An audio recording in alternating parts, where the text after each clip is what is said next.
Olá, pessoal. Vamos à última parte, da nossa aula sobre vitaminas. E hoje a gente vai falar um pouquinho sobre as vitaminas hidrossolúveis, suas principais características em relação às lipossolúveis, que foram o tema do nosso vídeo anterior, tá? As vitaminas hidrossolúveis, como o próprio nome sugere, não vamos deixar de lembrar, são solúveis em água, tá? E além dessa característica específica, e que meio que óbvia pelo próprio nome, é bom lembrar que elas, em geral, não são armazenadas no corpo, ao contrário das hidrossolúveis, e, portanto, requer-se uma dieta diária contendo a grande maioria dessas vitaminas, ok? Elas são facilmente excretadas também, em geral, principalmente pela urina, e tem uma facilidade, uma vez que não necessitam uma associação com gordura, para serem absorvidas, certo? Bem, das vitaminas hidrossolúveis, são as grandes maiorias, nós temos dois grandes grupos, dos quais nós vamos citar a vitamina C e as vitaminas do chamado complexo B, tá? Em relação às vitaminas do complexo B, vamos iniciar então com as principais, com as mais conhecidas. Temos a chamada vitamina B1, também conhecida como tiamina. A vitamina B1, ela bioquimicamente consiste de uma substância com anel pirimídico, como a gente está observando aqui, ligado a um tiazol por uma ponte de metila, ou uma ponte metílica. Ela é, então, uma substância solúvel e, em geral, perde a sua atividade quando submetida a altas temperaturas ou também a um pH alcalino. Essa base forma a chamada tiamina. Entretanto, a forma biologicamente ativa dessa vitamina é o chamado pirofosfato de tiamina, ou TPP. Tá? O TPP é formado pela transferência do grupo pirofosfato de um ATP para a tiamina. Bem, a tiamina ela é encontrada em alimentos como o caso do fígado, da carne vermelha, de alguns legumes, nos ovos e leite. Tá? A absorção da tiamina é realizada normalmente na região de duodeno, proximal, no jejum, e existem alguns, geralmente associação de transporte em carregadores de sódio. Tá? Depois, essa tiamina é levada no fígado pela circulação portal, tá? Onde você tem uma maior concentração de todos os órgãos, é o fígado, tá? E posteriormente é encaminhada ao plasma para ser repassada para as outras células. No plasma, a tiamina ela vai se encontrar livre, tá? E é importante que a gente entenda essa base para que, ao contrário das lipossolúveis, nós temos uma necessidade em geral de algumas proteínas para fazerem transporte. A tiamina vai ser encontrada em diversos órgãos, entretanto, ela é mais concentrada nos músculos esqueléticos, no cérebro, no coração, no fígado e nos rins. Tá? Geralmente, uma meia-vida não muito longa, tá? Alguns dias. Bem, a tiamina pirofosfato, ela tem uma função importantíssima como coenzima na descarboxilação oxidativa do piruvato. O piruvato, como a gente sabe, ele é originado do processo de oxidação da glicose, tá? E posteriormente ele é encaminhado para fazer parte, do ciclo de Krebs, utilizando, então sendo usado como base para a obtenção de energia corpórea. Tá? Então, a tiamina pirofosfato, ela é essencial nesse processo de descarboxilação do piruvato para a formação da acetilcoenzima A. Tá? Essa descarboxilação oxidativa do piruvato é uma delas, uma das participantes, digamos assim, a tiamina também é observada nesse processo de descarboxilação oxidativa do alfa-cetoglutarato. Os dois desempenham um papel-chave no metabolismo energético da maioria das células, mas são absolutamente importantes, principalmente no tecido nervoso. A deficiência da tiamina, na deficiência da tiamina, geralmente a atividade dessas duas reações, né, de desidrogenases, ela fica bastante diminuída, e isso leva, obviamente, uma redução também na produção de ATP e no prejuízo da função celular como um todo. Tá? Além dessa função, a tiamina também é utilizada como coenzima nos processos de transcetolização, especificamente que ocorre na via das pentoses. A via das pentoses, ela é algo importante também na transferência de energia, na formação de moléculas, como é o caso da ribose, que é essencial para ser utilizada na formação dos ácidos nucleicos, especificamente do RNA. Tá? Esse processo ele de transcetolização ocorre por transferência de carbonos da xilose para a eritrose e forma-se então uma molécula de frutose e uma molécula de gliceraldeído 3-fosfato. Tá? Então essa transcetolase que permite esse processo, ela é ativada pela vitamina B1, certo? Outra função importantíssima em relação à vitamina B1, tá? É a sua ação especificamente durante a transmissão do impulso nervoso. Observou-se que essa coenzima, ela se localiza nas membranas periféricas dos neurônios, né? Além, né, obviamente, de ser absolutamente importante, como a gente falou, no metabolismo de carboidratos, proteínas e outras, né? Ela é também importante atuando como base para o processo de biossíntese da acetilcolina e também em reações de translocação de íons na estimulação nervosa. Tá? Acredita-se também que a tiamina ela tenha um papel ou uma ação antineurítica, que é uma ação que impede inflamações no sistema nervoso de uma maneira geral. Por último, é importante então lembrar que, obviamente, além da alteração na concentração de energia provocada pela deficiência de ATP, tá? Que pode ser observada por perda de apetite, enjoo, depressão, neuropatia, podemos ter quadros de deficiência também moderada e severa. Em relação às deficiências moderadas e severas, também é observado confusão mental, um andar cambaleante com algumas disfunções motoras e a oftalmoplegia, que compreende a perda da coordenação ocular, os olhos ficam se mexendo de forma descontrolada. Tá? De forma severa ou com uma concentração abaixo, muito baixa mesmo do necessário, você tem uma doença chamada de beriberi, tá? A vitamina B1 está associada a beriberi. Inclusive lembrem que o nome vitamina vem, né, especificamente dessa vitamina, né? Bem, em relação ao beriberi, nós temos uma doença que tem uma série de funções, né? Além dessa prisão de ventre, dessas palpitações, desses problemas de memória, que normalmente estão muito, fraqueza, câimbras, que estão associados com essa diminuição no aporte energético, né? O beriberi também apresenta variações, e das variações, a chamada beriberi seca é que normalmente está mais associada ao sistema nervoso. Ela pode causar alguns sintomas como redução de força muscular, paralisia total em uns casos mais graves. Tá? Ela normalmente também provoca, né, uma diminuição no vontade de comer, e uma baixa ingestão de calorias leva à inatividade física de uma maneira geral.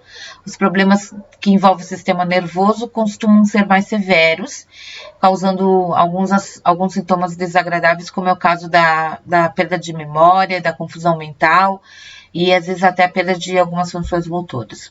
Uma outra característica observada aqui na figura são os edemas. Os edemas são absurdamente presentes nos casos de beriberi. Tá? Outras possíveis causas, né, que levam à diminuição na concentração da vitamina B1 no nosso corpo incluem, além da desnutrição, o abuso de álcool, né, que faz com que haja uma diminuição na capacidade de absorção dessas vitaminas e principalmente do armazenamento, pouco que é armazenado, mas o armazenamento dele e de outros nutrientes no organismo. Tá? Existe uma condição genética, que eles chamam de beriberi genético, que é bastante rara e que também impede o corpo de absorver vitamina B1. O hipertiroidismo, ele leva a uma deficiência também de tiamina. O hipo pode causar problemas também na absorção de tiamina. O uso de diuréticos pode levar à excreção aumentada, diminuindo o aporte necessário. Tá? Náuseas e vômitos intensos durante a gravidez impedem também o processo de absorção. Na cirurgia bariátrica, você também pode desenvolver não só deficiências de nutrientes como a tiamina, mas outras, como a B12 principalmente, né? Que nós vamos falar em seguida. HIVs positivos, né, e com a AIDS, né, doentes, eles também são um grupo bastante de risco, devido a esse sistema nervoso, esse sistema imunológico enfraquecido, tá? Além de diarreia prolongada e também pessoas que estão passando por um processo de diálise, certo? Bem, em relação à vitamina B2, nós temos ela também sendo conhecida como riboflavina. Ela apresenta duas formas biologicamente ativas, a chamada FMN, que é a flavina mononucleotídeo, e a flavina adenina dinucleotídeo, também conhecida como FAD. Tá? Bem, essas formas, elas são formadas, né, a partir da transferência de um AMP, de um ATP, para o FMN. O FMN e o FAD, então, são capazes, têm como principal função, né, ou atuam, sua função, ao serem capazes de aceitar de forma reversível átomos de hidrogênio, formando então o que eles chamam de FMNH2 e o FADH2, tá? Que são importantes e que acabam também associados, principalmente essa forma oxidada da riboflavina, a catalisação de oxidação ou redução de alguns substratos. Então, essa capacidade de receber hidrogênios permite esse processo de encontrarmos a riboflavina sobre a sua forma reduzida, né? E volta-se, ou se tem a possibilidade de fazer essa reversão à forma oxidada, né? Esse processo contínuo é a grande papel importante preponderante da vitamina B12, tá? Então, as enzimas que utilizam essas coenzimas, geralmente são chamadas de flavoproteínas, e elas estão envolvidas, por exemplo, no processo de oxirredução. Como que é o que acontece com a succionato desidrogenase, que é um complexo, na verdade, de proteínas presentes na membrana das mitocôndrias e que estão associadas, então, à cadeia fosforilativa de elétrons ou à fosforilação oxidativa. Estando atuando ou sendo atuantes principalmente nesses processos de oxidação e na respiração celular, né? A FAD ela auxilia, então, no transporte de elétrons para a síntese de ATP. A energia é absurdamente importante e essencial para o processo metabólico das principais biomoléculas. E a FMN, principalmente, ela participa também do processo de ativação de outras vitaminas, como é o caso da piridoxina, que é a B6. E a FAD está associada à vitamina B3, auxiliando na conversão do triptofano em B3 ou niacina. Tá? A atuação e a função em níveis normais da riboflavina estão associadas à pele saudável, além, né, da respiração celular, e também produção de células sanguíneas. Tá? O FMN e o FAD nos alimentos normalmente são encontrados alimentos de origem animal, né, como queijo, como fígado, que tem grande quantidade, as carnes vermelhas e brancas, tá? E nos alimentos, a vitamina B2 ela é hidrolisada, geralmente na parte superior do intestino, para liberar a tal da riboflavina, que é então absorvida e transferida para os tecidos, normalmente associada com a albumina. Pode ser também sob a forma livre, mas também associada à albumina. A urina é a principal via de excreção da riboflavina, tá? E embora a gente observe que a bile também tem capacidade de excretar, principalmente a riboflavina sob a forma de FAD, tá? Vamos lá. As deficiências de vitamina B2 não provocam nenhuma doença humana muito importante, tá? Geralmente, a gente consegue observar deficiência em vegetarianos, por exemplo, vegetarianos restritos, né, que excluem inclusive o leite da dieta, tá? Outra coisa importante que a vitamina B2, ela é facilmente destruída pelos raios ultravioletas, e como os raios ultravioletas da luz solar, tá? E isso impede, por exemplo, ou dificulta, né, a manutenção, por exemplo, em enlatados, de maneira geral, que às vezes passam por um processo de esterilização utilizando esses raios. Bem, em relação aos sintomas associados à deficiência, que, como a gente falou, geralmente são mais raros, nós temos a chamada dermatite, a queilose, que é essa fissurinha no canto da boca, que é comum, é um sintoma clássico de deficiência de vitamina B2, e a glossite. A glossite é quando a língua ela fica em alguma região, às vezes em toda, uma língua bastante vermelha e com aspecto mais liso, mais avermelhado, tá? E uma outra característica da deficiência de vitamina B2 é a própria inflamação da conjuntiva ocular e também a anemia, tá? A anemia é provocada geralmente por um processo de hipoplasia na medula óssea, fazendo com que haja então uma diminuição na produção das células vermelhas de uma maneira geral, tá? A vitamina B3, ela é também conhecida como niacina, e da mesma forma que a B2, ela pode ser encontrada sobre duas formas. O chamado ácido nicotínico, que é mais encontrado em plantas, e a nicotinamida, que é mais encontrada em organismos animais. A nicotinamida, ela é rapidamente desaminada, é retirada uma amina dela no organismo, e geralmente ela dá origem, ela é originada a partir do ácido nicotínico.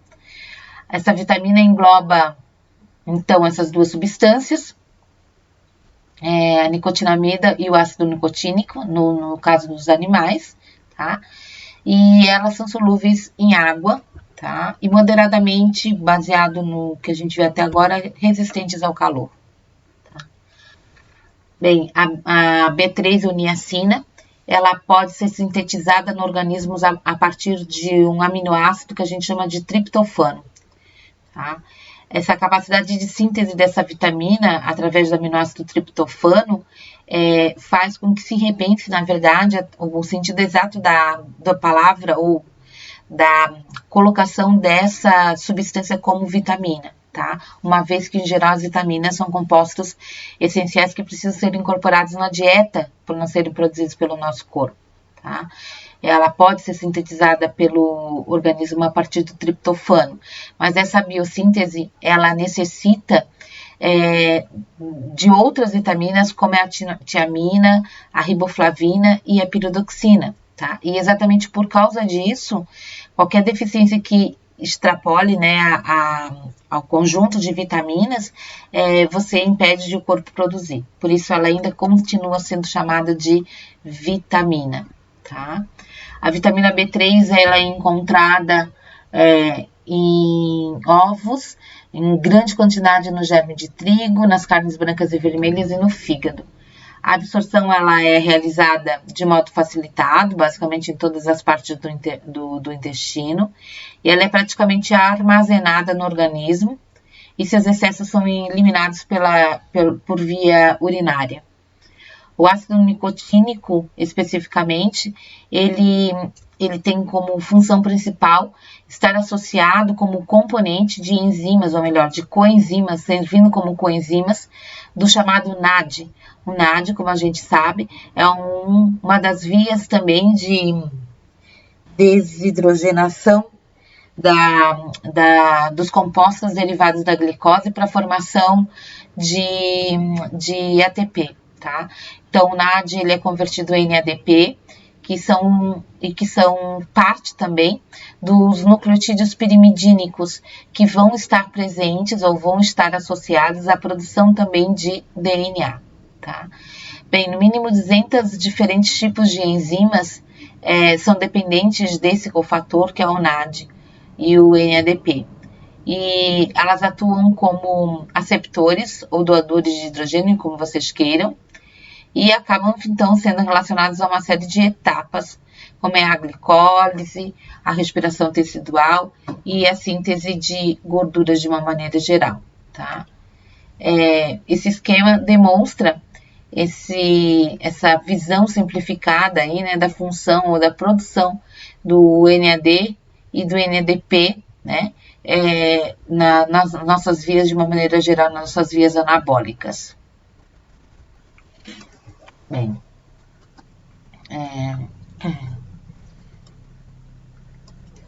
além dessas funções, como a gente viu, né, a niacina, o NAD especificamente, pode ser utilizado sob sua forma oxidada, né, nicotinamida adenina de nucleotídeo, para a formação de nucleotídeos que estão associados, então, à formação de ácidos nucleicos, certo? A niacina, ela também auxilia na respiração, formação de NAD para transporte de elétrons, então, mantém o sistema nervoso saudável, a pele saudável e também o sistema digestório saudável. O processo de avitaminose, né, está associado a uma doença chamada de pellagra. A pellagra causa fraqueza, nervosismo extremo, distúrbios como diarreia e feridas na pele como as que vocês estão observando aqui. A pellagra ela é conhecida também como a doença dos 3Ds, em alguns lugares falam em 4Ds, né? Dermatite, diarreia e demência. Tá? É uma doença que envolve uma série de distúrbios, então, e bastante complicada a falta dessa vitamina, certo? Bem, em relação à vitamina B5, ácido pantotênico. O ácido pantotênico, ele é componente da coenzima A, que atua na transferência também de grupos acilas. Isso é absolutamente importante para a formação da acetilcoenzima A, que, como a gente já sabe, é importantíssima para a manutenção do ciclo de Krebs, né? E, obviamente, importante, então, para a formação de ATP e de energia celular. Tá? A coenzima A, ela contém um grupo tiol, né, que transporta compostos de acílula, como ésteres de tiol. Tá? Exemplos onde a gente pode encontrar essas estruturas, então, é nessa enzima, né, associada à produção da coenzima A, ou acetilcoenzima A, que é a succinilcoenzima A, acilcoenzima A, acetilcoenzima A. Tá? Ele também o ácido pantotênico também é um componente de enzimas do tipo sintetases, como as sintetases dos ácidos graxos. Tá? Então, aqui a gente consegue visualizar algumas, né, das ações das estruturas, algumas das enzimas das quais a vitamina B5, o ácido pantotênico, atua como cofator, como é o caso dessa ceto-alfa-gluterato desidrogenase, que está associada à produção de succinilcoenzima A, a produção aqui, né, da sintetase acil-CoA, que é responsável pela produção dessa estrutura, tá? E é, portanto, muito importante aqui especificamente, para a gente ver a formação de ácidos graxos. A vitamina B5 é encontrada em alimentos ricos, os alimentos ricos em vitamina B5 são, entre outros, o fígado, de novo, a carne vermelha, os mesmos componentes geralmente associados, né, à parte animal, germe de trigo, e alguns vegetais como batata e tomate, tá, o fruto tomate, e abacate. A deficiência de vitamina B5 é bastante rara e quando existe, ela é responsável por sintomas como fadiga, vômito, dores estomacais e irritabilidade, além de baixa produção de anticorpos.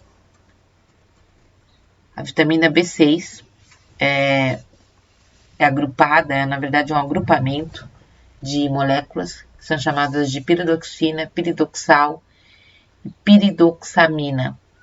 Elas diferem apenas no grupo funcional ligado ao anel, como está mostrado na figura. A piridoxina apresenta um grupo álcool, o piridoxal apresenta um grupo aldeído e a piridoxamina apresenta um grupo amina na sua composição. Basicamente, essas vitaminas elas têm uma aparência bastante cristalina, têm uma coloração branca e elas podem ser, ou normalmente, elas apresentam um pouquinho. O cachorro começou a latir aqui. Bem, essas vitaminas elas apresentam uma considerável estabilidade, mesmo a ser expostas ao ar ou à luz, tá? Normalmente é bastante encontrada na natureza e geralmente ocorre em plantas de uma maneira geral. Opa, desculpa aqui, deixa eu mostrar. Essa é a forma, então, dessa enzima, a forma ativa da vitamina B6, que é a piridoxal fosfato. O piridoxal fosfato, ela é usada na degradação dos grupamentos aminos e na síntese de certos aminoácidos, principalmente os nutricionalmente não essenciais. Tá? A piridoxal fosfato, então, funciona como uma coenzima para um grande número de enzimas, particularmente aquelas que catalisam as reações de aminoácidos, como formação dos aminoácidos, né? Reações de transaminação, descarboxilação, racemização, tá? Que são importantes na obtenção dessas estruturas, dessas moléculas tão importantes na produção das proteínas, obviamente. A vitamina B6 ou piridoxina, ela tem como fonte, além das normais, né, de base que a gente encontrou até agora, né, todas as hidrossolúveis, são as oleaginosas. Isso é bastante interessante. Os requerimentos de vitamina B6 por animais estão relacionados com a ingestão de proteínas e aminoácidos. Isso quer dizer que a deficiência de vitamina B6 é raramente vista em animais, pois a maioria das dietas apresentam uma dose adequada de sua colocação no organismo. Tá? Então, a vitamina B6, basicamente a partir da sua atuação, ela tem uma importância fundamental na respiração celular, na manutenção de funções nervosas, quando associada à produção de aminoácidos, né, que pode ser utilizado como base para neurotransmissores, por exemplo. Mantém também as funções nervosas por estar associadas à síntese de ácidos graxos, tá? E auxilia na formação das hemácias. O processo de carência, embora bastante raro, pode estar associado então a doenças de pele, extrema apatia e alguns distúrbios nervosos que estão associados à irritação e crises convulsivas. A vitamina B7, outra vitamina, é um complexo bastante grande, né? Ou biotina. Ela tem como composição a formação aí de um anel tetraidrotiofeno, tá? Associado ao anel imidazólico e a essa cadeia aqui que forma o ácido valérico. Tá? ela é confundida com a vitamina B6, devido à sua aparência ou semelhança, como vocês queiram, em relação aos seus cheiro, coloração e assim por diante. Tá? Essa vitamina, a vitamina B7, ela também é conhecida como vitamina H. Tá? E ela se ativa como coenzima nas reações de carboxilação, nas quais normalmente está atuando como carregador de dióxido de carbono. Tá? Bem, aqui mostramos então o complexo, né? Que é importante que a gente entenda. Normalmente, a biotina, ela está ligada convalentemente a um aminoácido de lisina, tá? Formando o que eles chamam de biocitina. Essa biotina está ligada, então, a um braço longo e flexível a essa molécula, e assim ela normalmente está associada à sua forma ativa. A biotina, ela atua, então, como cofator para 5 carboxilases envolvidas em funções metabolicamente importantes, que incluem metabolismo de ácido graxo, catabolismo de aminoácidos e gliconeogênese. A biotina é necessária também para a síntese de ácidos graxos, para catabolismo de lipídios e aminoácidos, e acaba participando, então, principalmente nesse processo, né, onde você tem a conversão do piruvato em oxalacetato, que é um dos componentes da via do ciclo de Krebs, né? Novamente, o ciclo de Krebs. E a acetilcoenzima A, tá? Ela é convertida a partir da acetilcoenzima A carboxilase, tá? Usando, né, como cofator a biotina, e dessa forma participando então da síntese de ácidos graxos. A biotina é encontrada em fontes animais de uma maneira geral e em cereais, tá? E ela dificilmente tem alguma atribuição em relação à sua deficiência. O ácido fólico ou folato ou ácido pteroil glutâmico são as vitaminas associadas aos nomes B9, B10 e B11. Geralmente se fala bem mais e quase que exclusivamente do B9, né, que é a vitamina mais utilizada aí em algumas fontes, que é conhecida então como ácido fólico ou folato. O ácido fólico ou também folacina é geralmente um composto amarelado, cristalino, e ele faz parte de um grupo de substâncias conhecidas como pterinas, por apresentar aqui, né? E por isso o ácido ptero e o glutâmico faz parte dessa composição, tá? Que é o B10 seria.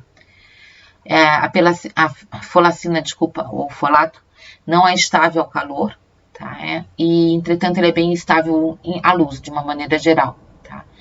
Dessa forma, tem perdas consideráveis dessas vitaminas no processamento de alimentos em temperaturas elevadas. O ácido fólico ou folato, ele apresenta como característica aí a formação desses dois anéis, né? Além do ácido alfa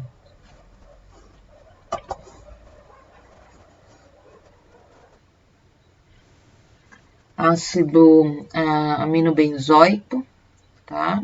Os anéis aqui duplo de pteridina, aminobenzoico, e esse grupo aqui que tem um número variável na composição dessas vitaminas, que é o ácido glutâmico, tá? De uma maneira geral, a vitamina B9 ou folato, ela é observada em alimentos como fígado, milho, amendoim, vegetais folhosos e legumes, tá? É absorvida no jejum, é absorvida no jejum, e normalmente ela passa por um processo de redução e metilação que ocorre no fígado, e para que ocorra a liberação da forma ativa na circulação sistêmica. As formas reduzidas, né, da vitamina do folato são excretadas pela urina e também podem ser excretadas pela bile. Tá? No organismo fígado, onde ocorrem esses processos de redução e metilação do ácido fólico, é o local que contém maior concentração de folato. Então, aqui está mostrando um pouco de como é que isso acontece, desde o processo de absorção, lá nos enterócitos, tá? O processo aqui forma uma base ou uma molécula que é conhecida. O processo de absorção aqui, então, é feito normalmente dependente de um conjunto de transportadores acoplados a prótons. Normalmente é feito associado à glicose especificamente, tá? E também pode ser feito por difusão. Na corrente sanguínea vai para o fígado, e lá no fígado, né, você tem esse processo como a gente colocou aqui, né? Ele vai passar por um processo de metilação e dá origem ao chamado metiltetrahidrofolato, que é esse MTFH, que é a forma ativa da vitamina B9, que cai na circulação sanguínea e é transportada às diferentes partes do corpo, associada ou à albumina ou uma proteína que é conhecida como PLFM, que é proteína ligadora de folato, tá? Bem, de uma maneira geral, esse processo, tá? Estava sendo demonstrado aqui para vocês a formação desse tetrahidrofolato, tá? Onde você tem o processo aí de ativação dessa vitamina. O ácido fólico, antes tido como cofator, né? Está sendo bastante cofator, principalmente da prevenção de algumas anemias, está sendo bastante utilizado, bastante estudado atualmente, para associação de outras doenças também, tá? Bem, aqui mostra algumas das funções que estão associadas ao tetrahidrofolato, tá? Ele acaba agindo como um carreador de carbono nas reações de oxidação, tá? Exceto para a formação do gás carbônico. Então, ele é muito associado à formação e síntese de DNA, de RNA, de metionina e serina, né, que são 2 aminoácidos importantes, tá? Que são essenciais aí para a síntese também de ácidos nucleicos e maturação de células vermelhas do sangue. Durante o processo de absorção, existem algumas situações, voltando a essa figura aqui, que estão associadas à alteração da absorção do folato ou do ácido fólico. O ácido fólico, ele pode ter a sua concentração alterada por doença celíaca, né, que obviamente não altera só a absorção desse nutriente, mas de vários outros. O álcool, a gente já falou também, né? Contraceptivos.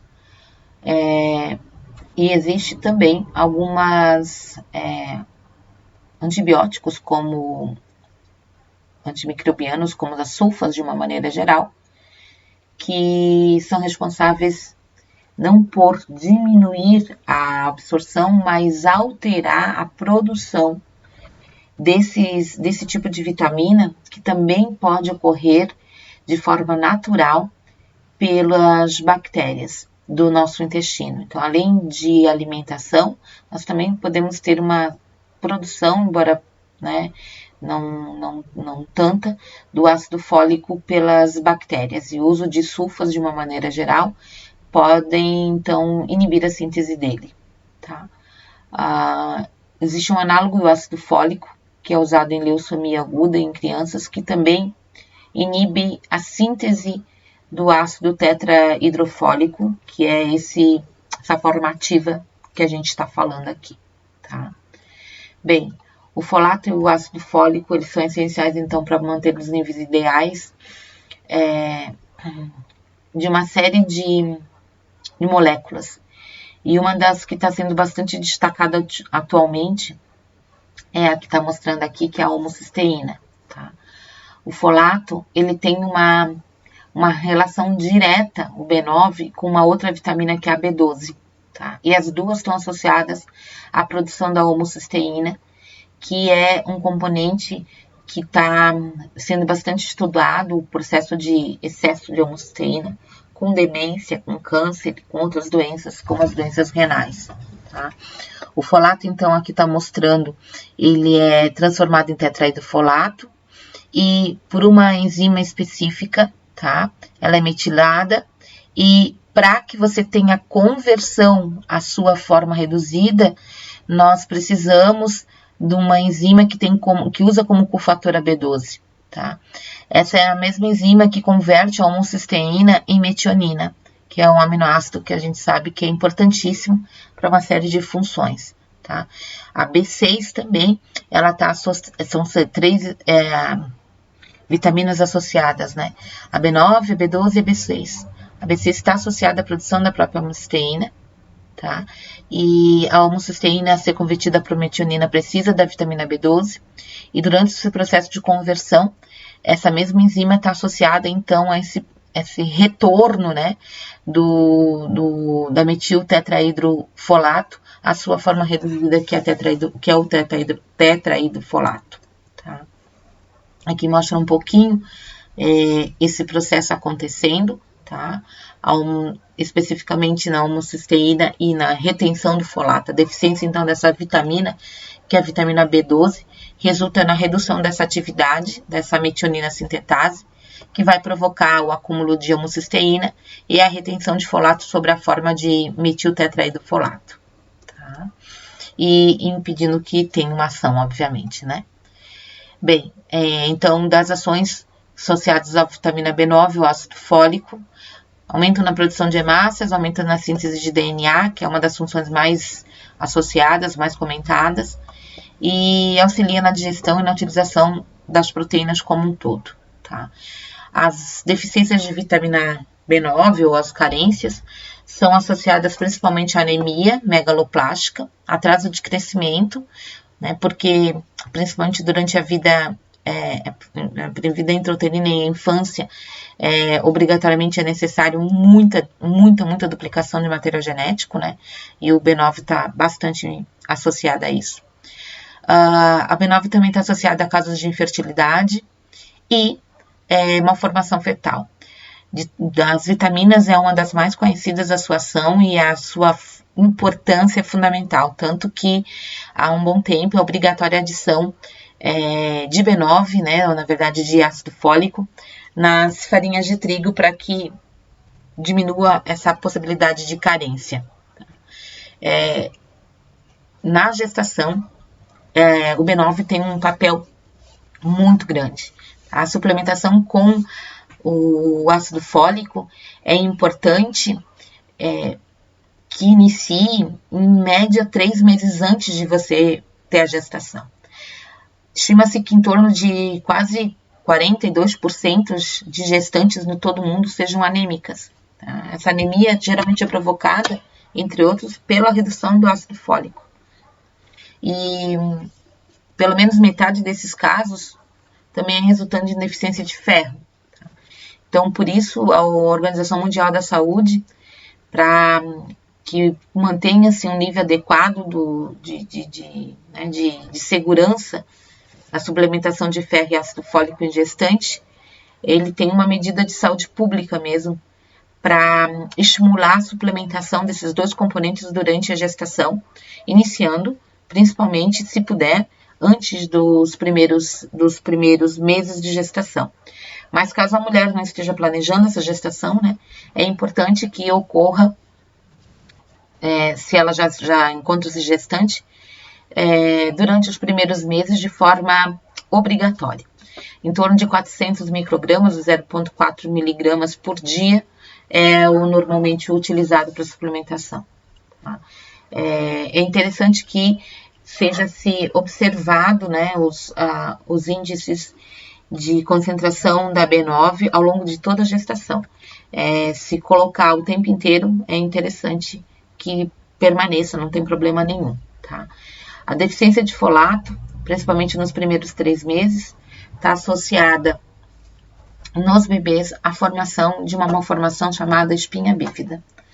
A espinha bífida, ela pode ser desde um processo, digamos, com um bom prognóstico, que eles chamam de espinha bífida oculta, até um processo que depende ou que demanda cirurgias, às vezes inclusive intraútero, que eles chamam de espinha bífida com mielomeningocele, que é essa que está exposta aqui para vocês, tá?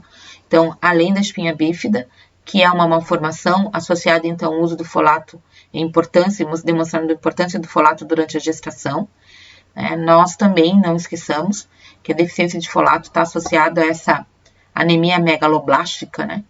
Que normalmente recebe o nome porque as células, elas são maiores do que normalmente a gente observa, tá?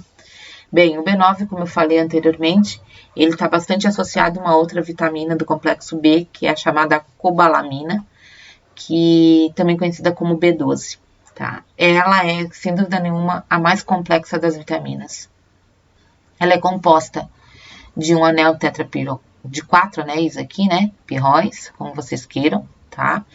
Que formam um centro com a colocação nessa região central de um íon de cobalto. Essa mesma estrutura de anel tetrapirrol é encontrado na hemoglobina, tá? E só que ao invés aí do íon cobalto, a gente encontra o ferro, né? E na clorofila a gente encontra magnésio e assim por diante, tá? Bem, a B12 especificamente, né, sintetizada exclusivamente por micro-organismos e é encontrada no fígado dos animais ligada a uma proteína que é chamada de metilcolabamida ou 5-desoxiadenosylcolabamina. Não se preocupem com esses nomes especificamente, tá? Mas sim com a presença de uma ligação de uma proteína. E é muito comum a gente observar também a formação, né, a ligação, como a gente visualiza aqui nesse desenho, como a gente vê aqui, né, nessa região específica, né, fazendo ou a ligação. Então, quando tem a ligação com um grupo metilo, é chamado de metilcolabamina, né, com um grupo amino aqui, cianocolabamina, e aqui a 5-desoxiadenosylcolabamina. Tá? Então, é nessa região especificamente que existe essa ligação com outras estruturas. Bem, a B12 é encontrada sendo produzida, então, por micro-organismos, mas também como fonte de alimentos, de novo, as carnes, aqui dá destaque para os peixes, né? Como é o caso do salmão, frutos do mar, tem ostras, fígado é importante, em relação a outros, os fungos são fonte, alguns cereais, tá? São fontes de vitamina B12. A vitamina B12, ela é digerida ela é digerida e no estômago, onde ela se associa com o chamado fator intrínseco. O fator intrínseco, ele se liga, né, a essa vitamina no estômago. O fator intrínseco, ele é produzido no estômago especificamente, e é uma enzima mucoproteica, né, e a presença, essa associação do ácido, fator intrínseco, a vitamina B12, estimulada pela presença de ácido clorídrico, tá? Permite a absorção dessa vitamina a nível de duodeno e jejum, como a gente consegue visualizar aqui na figura. O processo de absorção via enterócitos é realizado a partir da associação com uma proteína de transporte chamada de tubulina, e aí essa vitamina, ela cai na circulação porta até ir ao fígado, né? E geralmente é transportada na circulação associada a algumas proteínas, E nas células, de maneira geral, né, a gente tem esse processo que a gente observou aqui, né, que é a metilação ou a colocação de outros compostos para tornar essa vitamina ativa, tá? O cálcio é um outro fator bastante necessário para a absorção da vitamina B12, tá? As proteínas que transportam a B12 no sangue geralmente são chamadas de transcolabaminas. Tem vários subtipos, 1, 2, 3. E essa é uma vitamina hidrossolúvel, que embora hidrossolúvel, ela pode ser estocada no fígado, tá? Ou também nos rins. Se houverem uma ingestão exagerada dessa vitamina, ocorre a excreção por via urinária, tá? Como o processo de absorção é dependente da associação com o fator intrínseco, pessoas que fazem cirurgia bariátrica, né, com aquele transplante que repassam o esôfago diretamente para o intestino, né, tiram o estômago da jogada ou retiram parte do estômago, tendem a sofrer com carências associadas a essa vitamina, tá? E geralmente precisam fazer suplementação de forma contínua ao longo da vida. Essa é a transcolabamina que eu falei, que é a proteína normalmente transportadora da B9, tá? Só para mostrar aqui para vocês verem. A vitamina é necessária normalmente para 2 reações essenciais, essa vitamina. A síntese de metionina, tá? E a produção de uma metilmalonil coenzima A, que é normalmente associada à degradação de alguns aminoácidos. Aqui está a função. A B12 ela é, então, utilizada para transferência de átomos de hidrogênio. Tá? E aqui está mostrando a sua ação na síntese da metionina. Conversão, lembra que a gente falou da homocisteína em metionina. Tá? Aqui a gente, então, necessita da ação da B12 como cofator, como coenzima, tá? E além disso, né, além dessa relação específica na produção da metionina, a gente vê a ação dela também no processo onde você tem a cisteína sendo convertida a propionil, a coenzima A, tá? A succinil coenzima A, que é base para ser utilizada de novo no ciclo de Krebs, tá? Então, aqui a gente vê uma via específica que é utilizada na degradação de alguns aminoácidos, como a leucina, como a valina e como a isoleucina, e também de ácidos graxos de cadeia ímpar, tá? Que são degradados e são a base para a formação dessa succinil coenzima A. Tá? Aqui mostra um pouquinho mais que parte desses específicos aqui, né, desse ciclo de produção da homocisteína, da metionina a partir da homocisteína, dá origem a um grupo de moléculas que são utilizadas também na síntese de DNA. Tá?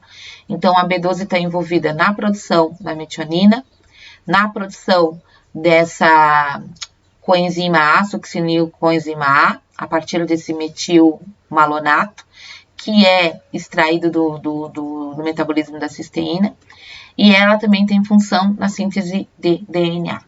Dessa forma, principalmente devido a essa questão de associar-se ao ciclo de Krebs e a produção de novo de energia, associar a produção de DNA, nós temos a função da vitamina B12 associada a saúde de cérebro, renovação celular, maturação de hemácias e bom funcionamento, né, de sistema nervoso geral, na verdade.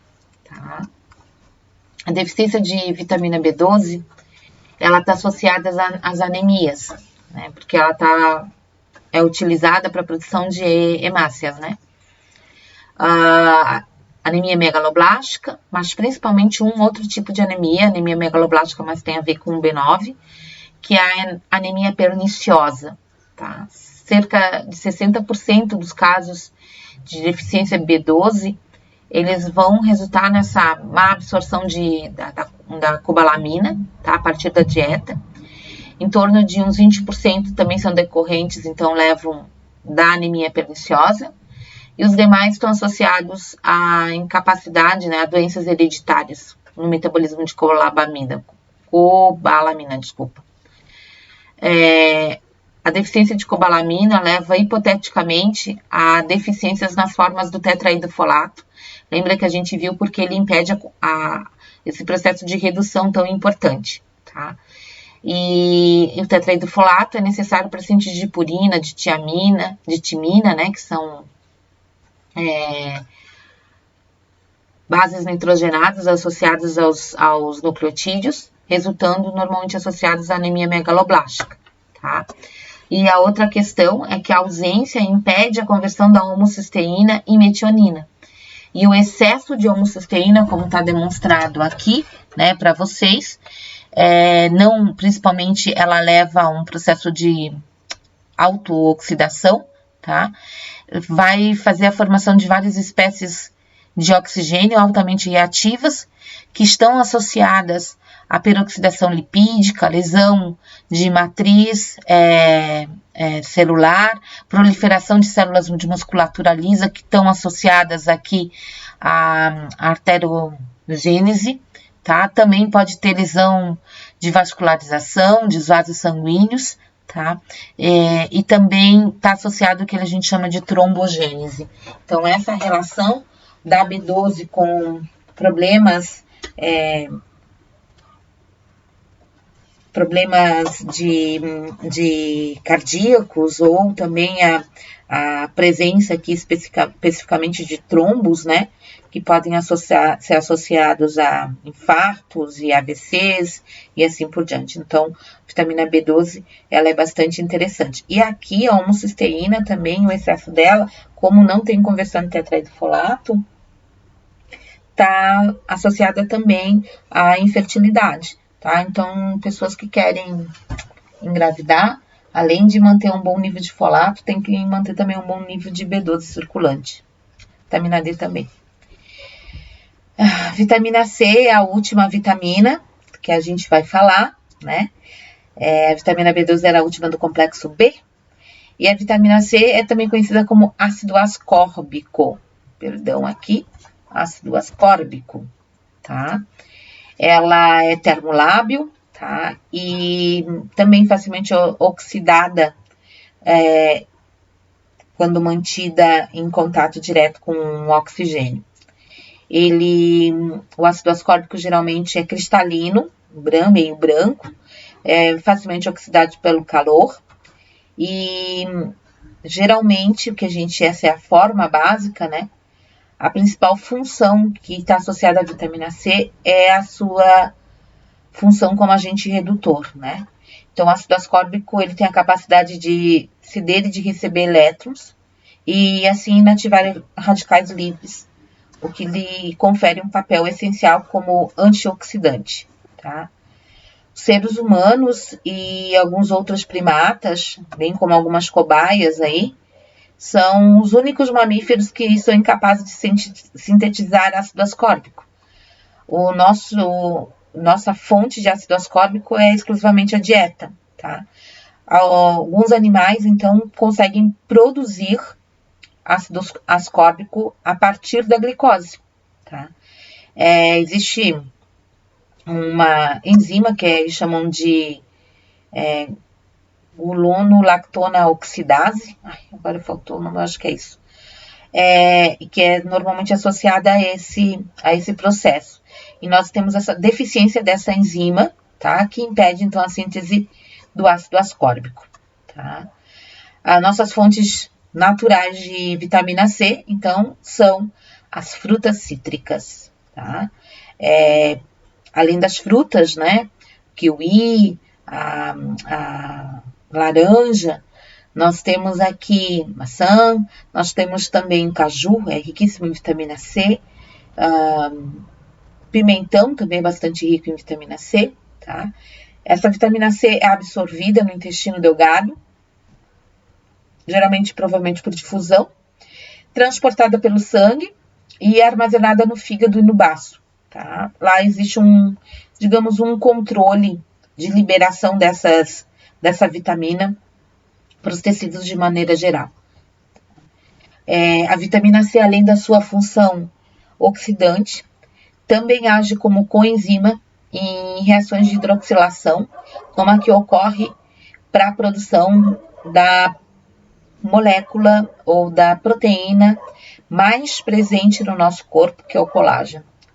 Como vocês devem saber, o colágeno é uma proteína que é produzida de forma, na verdade, extracelular. As células liberam tropocolágeno, que é uma estrutura bem pequena, tá?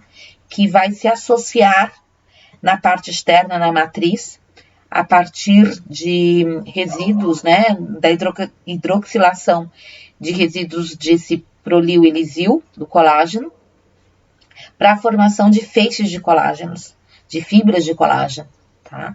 E essa enzima que atua nesse processo tem como cofator a vitamina C, tá? Então, a ausência de vitamina C envolve a redução na produção de colágeno, que é um dos principais componentes e mantenedores da resistência do tecido conjuntivo, que é encontrado como um tecido integrador na maioria do nosso corpo, mas onde ele é mais falado, com certeza absoluta, é na pele, tá?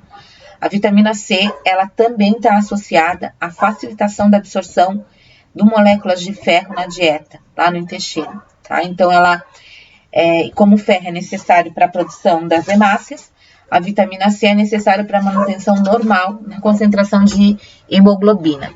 O que faz a vitamina C? A vitamina C, ela atua numa proteína, numa ferro-redutase, que está presente nos enterócitos e que é conversora do ferro não M, tá? Em o que a gente chama da sua forma férrica para ferroso, não ferroso para férrico, desculpa, para que ele possa ser absorvido, tá? A gente também falou da vitamina C quando falamos da vitamina E. Lembrem que a vitamina E, ela tem um papel de oxidante, né? De antioxidante, desculpa, nas membranas. E a vitamina E está ligada especificamente à parte hidrofóbica dos fosfolipídios, né? Durante esse processo de redução, né? Ela sofre, então, é necessário especificamente que ela seja reciclada a sua forma reduzida para agir, né, como antioxidante. Quem faz esse papel é a vitamina C. Então, a vitamina E é oxidada e será reciclada pela vitamina C, tá? A vitamina C é localizada, como está mostrando aqui, na parte hidrofílica da membrana celular, enquanto a vitamina E age na base aqui, que é a base hidrofóbica da membrana, tá? Então, aqui são, de forma geral, as funções, né? Auxilia no sistema imunológico, é essencial para a oxidação da fenilalanina em tirosina, para a conversão do ácido fólico da folacina em tetraidrofolato, que é a formativa, né? E ela também é utilizada, o ácido ascórbico também é utilizada na formação de noradrenalina a partir da dopamina, tá? Ausências de vitamina C são bastante comuns, infelizmente, e pode causar desde uma pele, digamos, não boa, não resistente, né? Mas deficiências graves de ácido ascórbico, antes da deficiência grave, também estão associadas à baixa de imunidade, né? Tanto que é importante que a gente tome vitamina C para aumentar a imunidade. Mas a deficiência grave de ácido ascórbico está associada a uma doença chamada escorbuto, né? O escorbuto foi bastante falado na época das grandes navegações, tá? E ele é caracterizado por alguns fenômenos hemorrágicos. Esses fenômenos hemorrágicos, eles estão associados a aumento na permeabilidade de paredes e os vasos sanguíneos. Isso porque não tem o colágeno que é associado à resistência desses vasos, tá? nós ampliamos aí, né, essa capacidade de lesão do vasos nessa doença, e então começam a aparecer pequenos focos, né, de hemorragia, que são normalmente primeiramente associados às pernas, né, aos membros inferiores, e depois vai ampliando por todo o corpo. No escorbuto as pessoas literalmente morriam sangrando, né. Outro local era muito comum acontecer fraqueza, perda de apetite, a própria anemia, edemas, bastante edema, inflamação na gengiva, como está mostrando aqui, tá? A inflamação da gengiva ocasionava também perdas nos dentes e muito sangramento, tá? E enquanto isso estava acontecendo, normalmente, como você tem uma associação da vitamina C com produção de alguns neurotransmissores, era muito comum também alguns distúrbios neuróticos, tá? Histeria, depressão, tá? Geralmente são bastante severos esses sintomas, mas eles são facilmente revertidos com a administração de doses terapêuticas de vitamina C, tá? Então, gente, é isso. Esses são as vitaminas hidrossolúveis. Aqui, como eu também coloquei nas lipossolúveis, nós temos uma tabelinha resumindo a principal ação de cada uma das vitaminas do complexo B. Aqui também, inclusive, tem das lipossolúveis e da vitamina C, tá? Onde elas atuam como cofatores enzimáticos, né? As reações específicas, tá? E se causam alguma doença em humanos, qual é essa doença? Bem, me coloco à disposição para tirar algumas dúvidas. Peço desculpa aí porque tá tendo uma construção aqui perto de casa e o cachorro está incomodando bastante. Eu tive que parar algumas vezes a fala e acabei me perdendo aí, né? Em relação a onde eu estava às vezes, tá? Peço desculpa aí para vocês, mas qualquer coisa, se vocês não entenderam, entrem em contato comigo que a gente resolve e responde a vocês. Muito obrigada, um abraço e até mais.